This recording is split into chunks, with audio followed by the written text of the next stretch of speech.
मेरे प्यारे बच्चों, कैसे हैं आप लोग? अच्छे होंगे, तैयारी अच्छी चलती होगी। आप लोग अपना आंसर की मिला ही देंगे, लिए होंगे। अब सेट 2 पढ़ेंगे हम लोग। हम 30 क्वेश्चन देंगे डेली आप लोगों को। अगर आप लोग को अच्छा स्कोर चाहिए तो इसके लिए आप पीवाईक्यू पढ़िए, हाथ से बनाया हुआ नोट्स पढ़िए, सिलेबस देख लीजिए आप लोग। मैं सिलेबस के अनुसार भी पढ़ाऊंगी, क्योंकि थोड़ा सा बिजी रह रही हूँ हॉस्पिटल में, तो नहीं कर पा रही हूँ। थ्योरी में भी पढ़ाऊंगी, हाथ से बनाया हुआ है नोट्स मेरा, उसके माध्यम से। और उसमें मैं ट्रिक के माध्यम से पढ़ाती हूँ। जो ट्रिक का लाइक और सब्सक्राइब कर दीजिएगा, ये भी बता दे रही हूँ आप लोगों को। जिससे मैं 3 बार सीटेट पास की हूँ, वैसे मैं पढ़ाऊंगी आप लोगों को। पढ़ाएंगे जैसे घुमा का जो क्वेश्चन बार बार पूछता है, वही क्वेश्चन आप लोग पढ़िए, ज्यादा नहीं। एक प्रेस्टीज सेट की खरीद सकते हैं तो प्रेस्टीज सेट की एक बुक ले लीजिए, आप पीवाईक्यू पढ़ लीजिए, बस आप लोग का सीटेट एकदम बिल्कुल निकल जाएगा। नहीं कि ये पढ़ ले वो पढ़ ले, जितना उतना नहीं, बस यही 2 पढ़ लीजिए। हाथ से सब बनाया सिलेबस आप लोग को चाहे तो देख कर बना लीजिए हाथ से नोट, वो भी सही है। शॉर्ट वीडियो में ज्यादा पड़ा हुआ है, शॉर्ट वीडियो आप लोग देख सकते हैं जाके।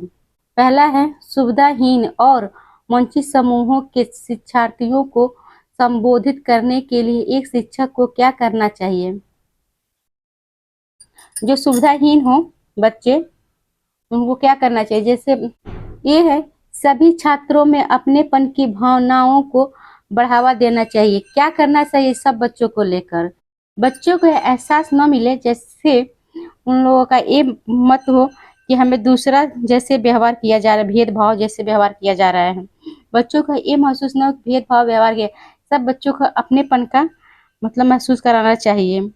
चाहे सुविधाहीन वंचित समूहों के बच्चे हों, अलग अलग संकाय की कमजोर समाज के जो बच्चे होते हैं, उससे भी ज्यादा समझाएंगे तो हो जाएगा। इससे अच्छा अध्यापक को किसी भी छात्र को भेदभाव न करे, सबको एक समान अपनेपन का व्यवहार करना चाहिए सबको। मैं ज्यादा नहीं समझाऊंगी, छोटा सा ही समझाऊंगी बस, क्योंकि 30 क्वेश्चन है, ज्यादा लंबा वीडियो बन जाएगी। ये है, सभी छात्रों में अपनेपन की भावनाओं को बढ़ावा देना चाहिए। बी है, छात्रों की कमजोरियों की सबके सामने उजागर करना चाहिए। सी, इन छात्रों को एक अलग संकाय ही में पढ़ाना चाहिए। डी है, सभी छात्रों के लिए मानकीकृत पाठ्यक्रम का प्रयोग करना चाहिए। कौन सा सही है? इसमें ये सही है, सभी छात्रों में अपनेपन की भावनाओं को बढ़ावा देना चाहिए। तो मैं पहले ही बता देती, अपनेपन का व्यवहार करना चाहिए। दूसरा है, विविध आवश्यकताओं वाले विद्यार्थियों को शामिल करने के लिए निम्न में से किसकी आवश्यकता हो है? बैठने की निश्चित व्यवस्था। बी है, लचीला पाठ्यक्रम। सी है, मानकीकृत आकलन। डी है, पाठ्य पुस्तक केंद्रित शिक्षा शास्त्र। कौन सा सही है? मैं जल्दी जल्दी बता दे रही हूँ। लचीला पाठ्यक्रम, जहाँ लचीला वो ट्रिक है, लचीला जहाँ आ जाए वो ट्रिक रहता है सीटेट का। तीसरा पढ़ेंगे, निम्नलिखित में से कौन दिव्यांगता सामाजिक संचार में चुनौतियों का कारण बनती है? कौन सा बनती है? ए आत्मकेंद्रिता और सौलीनता कहा जाता है। बी है विकल्प। सी है गुणज विकल्प। गणित मान दिव्यांगता। कौन सा सही है? दिव्यांग सामाजिक संचार, संचार मतलब क्या होता है? एक दूसरे से जुड़ना, संचार का माध्यम था। आत्मकेंद्रिता सौलीनता है और क्षमता है। सौलीनता एक सामाजिक संचार की चुनौती है। सौलीनता एक प्रकार के मानी बालकों में एक प्रकार की अधिगम और क्षमता है। ये 8 अप्रैल को सौलीनता दिवस भी मनाया जाता है। ये आनुवांशिक विकार एक प्रकार की है, जिनमें जो समस्या पाई जाती है वही है। बड़ा बन जाएगा वीडियो, तो छोटा छोटा मैं समझा रही हूँ आप लोगों को। निम्नलिखित में से कौन सा सुविधाहीन और वंचित समूहों के शिक्षार्थियों को शामिल करने में मदद करता है? ये है विविधता को महत्व। बी है गैर प्रासंगिकी पाठ्यक्रम। सी है प्रमुख समूह की ओर केंद्रित शिक्षा शास्त्र। डी है मानकीकृत परीक्षण। इसमें तो मैं पहले बता दी थी आप लोगों से। ये है विविधता को महत्व। पांचवा है, एक संरचनात्मक कक्षा में बच्चों की संज्ञानात्मक सहभागिता को किस प्रकार सुसाधित किया जा सकता है? ये है बच्चों के वार्तालाप द्वारा। बी है अध्यापक के संवेगों द्वारा। सी है बच्चों के परस्पर संबंधों द्वारा। डी है बाह्य रूप से अधिरोपित अनुशासन द्वारा। कौन सा है? ए, बी, सी। एक और दो तीन ये सही है, चौथा नहीं सही है। बच्चों के वार्तालाप द्वारा, अध्यापक के संवेगों द्वारा, तीसरा है बच्चों के सकारात्मक परस्पर संबंधों द्वारा। अब 6 पढ़ेंगे। बच्चों की असफलता अक्सर विद्यालय की असफलता होती है। निम्न में से कौन सा कथन इस वाक्य का समर्थन करता है? कौन सा समर्थन करता है? कमेंट करके बताते रहिए आप लोग। ये है स्कूल को अस्तित्व विद्यार्थियों के सामर्थ्य में विभेदीकरण करने हेतु। बी है बच्चे इसीलिए असफल होते हैं क्योंकि विद्यालय बच्चों के सीखने की विधि गतियों का संज्ञान नहीं करते। सी बच्चे इसीलिए असफल होते हैं क्योंकि वह विद्यालय की जरूरतों का अनुपालन नहीं करते। डी है बच्चे योग्यता की कमी और निम्न बुद्धि लब्धि की वजह से असफल होते हैं। 6 में कौन सा है? 6 में बी है। बच्चे इसीलिए असफल होते हैं, ध्यान से सुनिए, क्योंकि विद्यालय बच्चों के सीखने की विधि गतियों का नहीं करते। ये कह रहे हैं क्वेश्चन, बच्चे इसीलिए असफल होते हैं कि जो विद्यालय अपने तरीके से वो चला रहा है, इसीलिए बच्चों को कुछ बच्चे सीखने की क्षमता होती है, हर प्रकार की होती है, इसलिए कह रहे हैं कि बहुत अच्छे से शॉर्ट वीडियो में डाली हूँ, देख लीजिए। प्रतिभाशाली विद्यार्थियों की आवश्यकताओं को पूरा करने के लिए निम्नलिखित में से कौन सी एक प्रभावी रणनीति है? ये है उनसे बहुत ही सरल और आसान प्रश्न पूछें। बी है उन्हें चुनौतीपूर्ण और उच्च क्रम के कार्य सौंपें। सी है जानकारी को समझने के लिए अतिरिक्त समय दें। डी है उनसे सफलता की कम उम्मीद रखें। साथ में बी है उन्हें चुनौतीपूर्ण और उच्च क्रम के कार्य सौंपें। उन्हें चाहिए चुनौतीपूर्ण कार्य, जिसमें रोज कुछ ना कुछ सीखने की क्षमता हो, वो काम ढूंढते हैं बच्चे, प्रतिभाशाली बच्चे हैं। यहाँ पे पूछा है। अब निम्नलिखित में से कौन सा विकल्प दी गई दिव्यांगता और संबंधित विद्यार्थियों के समावेशन हेतु यथोचित संयोजन रणनीति का सही उगम है?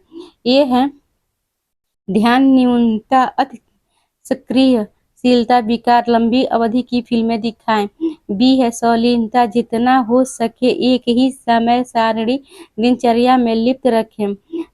सी है पठन विकल्प, जटिल गणना पर आधारित प्रश्न दे। डी है वाक्य बाधितता मूल्यांकन के केवल मौखिक रूप को स्वीकार करें। बी इसमें सही है संलीनता, जितना हो सके एक ही समय सारणी दिनचर्या में लिप्त रखें। डी 11 है एक बाल केंद्रित कक्षा में बच्चे ये है निष्क्रिय नकलची के रूप में देखे जाते हैं। बी है ज्ञान के निर्माण में सक्रिय रूप से लगे हुए हैं। सी है ब्लैक बोर्ड से उत्तरों की प्रतिलिपि बनाने को अग्रसर होते हैं। डी है केवल निष्क्रिय श्रोता होना चाहिए। बी सही है इसमें ज्ञान के निर्माण में सक्रिय रूप से लगे हुए हैं। लाइक और सब्सक्राइब कर दीजिएगा प्लीज। बाल विकास के सिद्धांतों के संदर्भ में निम्न में से कौन सा कथन सही है? ए है विकास शरीर के केंद्र भाग से बाहर भाग की तरफ होता है। बी है विकास अनुमानसिकता और पर्यावरण से प्रभावित नहीं होता है। सी ऐसे क्षेत्र में विकास का अन्य क्षेत्रों के विकास पर कोई प्रभाव नहीं पड़ता है। डी है विकास पूर्णतः संख्यात्मक है और इसे सटीक रूप से मापा जा सकता है। जो सटीक दे दे वो गलत है, सटीक ट्रिक है, सीटेट है, गलत माना जाता है। सटीक जो कहीं भी आ जाए तो उसको गलत मानिएगा। सटीक कोई भी कहीं भी नहीं होता है, विभिन्न प्रकार के होता है। कौन सा सही है? ये सही है विकास शरीर के केंद्र भाग से बाहरी भाग की तरफ होता है।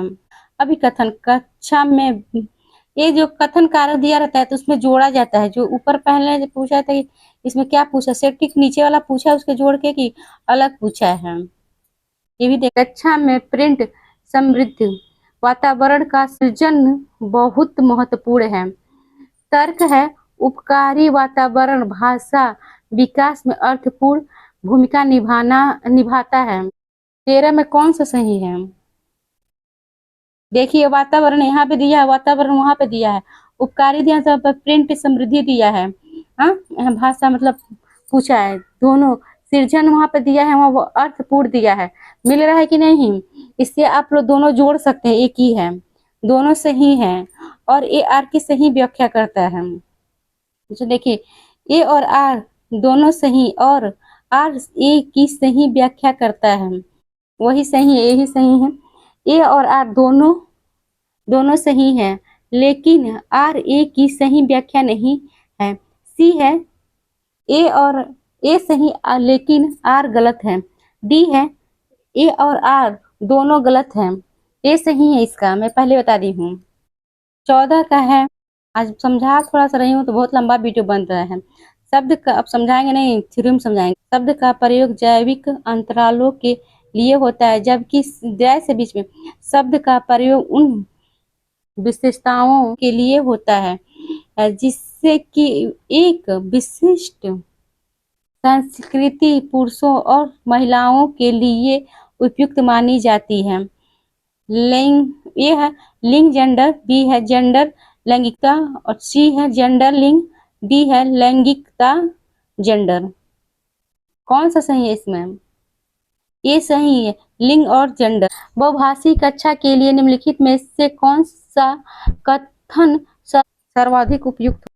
ये है, उसको केवल उन्हीं छात्रों को भर्ती करनी चाहिए जो स्कूल द्वारा निर्धारित अनुदेश की भाषा में संवाद कर सकते हैं। बी ए, स्कूल को केवल उन्हीं छात्रों की भर्ती करनी चाहिए जो स्कूल द्वारा निर्धारित की भाषा में संवाद कर सकते हैं।